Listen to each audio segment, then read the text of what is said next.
Dr. Jason Fung, a nephrologist from Canada. Welcome. Oh, thanks very much. Yeah, so I treat people on dialysis.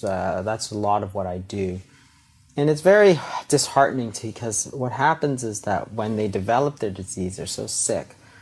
But the diabetes itself is actually quite reversible. If you go to the diabetes associations, whether it's the American Diabetes Association or the Diabetes Australia, they all put out there that this is a chronic disease. And they tell people essentially that you have diabetes, you'll have it for the rest of your life, you might as well get used to it. The disease is actually reversible. But you have to know how to reverse it. If you don't know how to reverse it, then you're just going to get worse. And the thing is that the drugs don't actually do anything for the disease. And this is also not controversial because the thing is that type 2 diabetes is a disease of too much insulin resistance. And that's not controversial. Everybody acknowledges that, right? So if you have very high insulin resistance, it's going to cause high blood sugar, right? But that's the symptom of the disease. The disease is actually too much insulin resistance.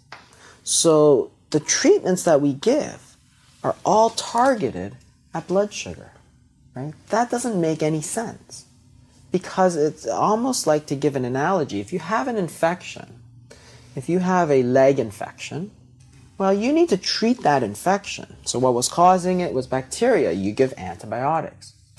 But that infection can give you a fever. But that fever is not the disease. That's what we've done with type 2 diabetes. We're treating the blood sugar, but it's not a disease of the blood sugar. It's a disease of too much insulin resistance. So what happens is that because we're not treating the disease tends to progress. Then the answer is to get that sugar out, get it down. So the first thing you need to do is cut out all the sugar, cut out a lot of these refined carbohydrates, which are just sugar. So the breads and the pastas, right? So they're all chains of sugar. That's all carbohydrates are, chains of sugar. As you eat them, they get broken down into sugar.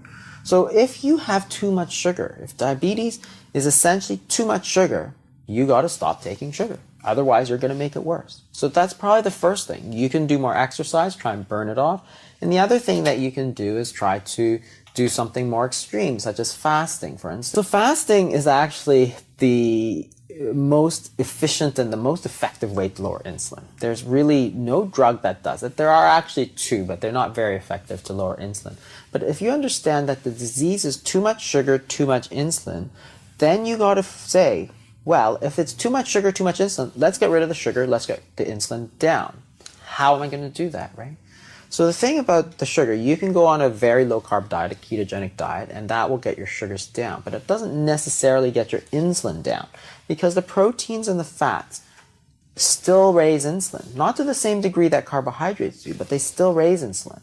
So you can get that sugar down, but you won't get that insulin down. So you can actually put people on various periods of fasting because you're not taking anything. It's not simply low carb, it's low protein and low fat, right? It's nothing at all. So think about what's going to happen here. The body is not going to have anything coming in. So what it's going to happen is it's going to start burning that sugar. And that's perfect. That's exactly what we want it to do. It starts burning sugar. After it burns the sugars, your sugars come down. You don't have to take medications. You don't have to take insulin. After that, it starts burning fat. And that's perfect. That's exactly what we want to do. And what happens during the fast is that your insulin levels go down. Perfect. That's exactly what we want. So what we're doing is we're burning off all that sugar and getting it out of the system, right? As opposed to just getting it out of the blood, we're actually getting it out of the entire body.